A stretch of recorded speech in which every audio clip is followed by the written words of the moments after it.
this is probably going to be the, and I'm going to say it, to be honest, this is probably going to be the, and I'm going to say this at this table, the most pro-black president that we've had in our lifetime.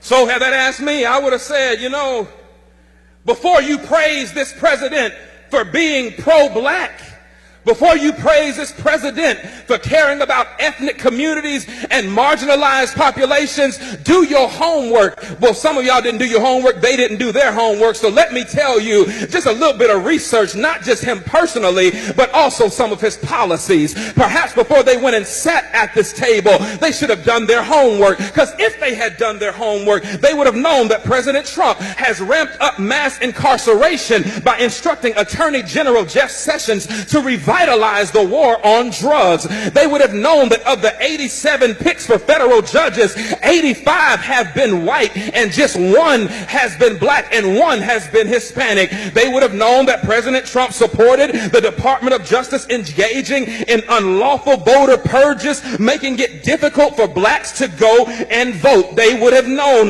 that Trump is ending protection for predatory lenders, which disproportionately harm black people. They would have known that he is ignoring the affordable housing crisis by ordering HUD to triple the rents of poor tenants in public housing, which mostly affect black people. Do your homework. They would have known that he is proposing cutting $200 billion over the next 10 years from supplemental nutrition assistance programs that will bring more hunger in black and brown communities. They would have known that Trump is worsening the health of black communities through environmental deregulation, which disproportionately harms black people through exposure to pollution. Now, that's just a few on the policy side, but you don't have to go too far to ask what about him personally would make me know that he is not pro-black. I'm glad you asked, because in 1970, Trump's real estate company tried to avoid renting apartments to black tenants and gave preferential treatment to white tenants. He began his 2016 presidential campaign with a speech disparaging Mexican immigrants as criminals and rapists. Y'all remember that? In 2016, he said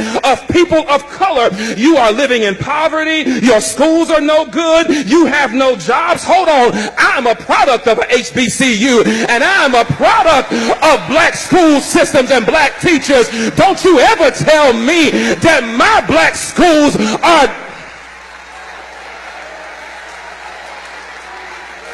Hold on, I ain't done. He says you have no jobs, so what do you have to lose from electing me? In 2017, Trump said 15,000 recent immigrants from Haiti all have AIDS, and 40,000 Nigerians once seeing the United States would want to go back to their huts in Africa. He spent years suggesting that the nation's first black president was not a citizen of these United States. He called Puerto Ricans who's criticized his administration's response to Hurricane Maria. He called them politically motivated ingrates.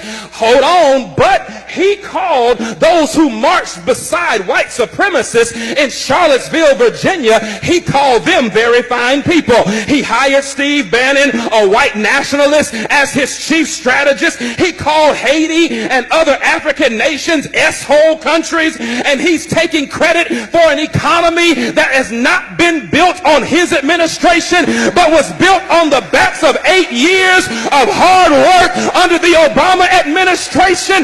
Negroes, please, don't you come up in here talking about this is the most pro-black president that you have ever seen, when the record suggests that he cares nothing about people of color.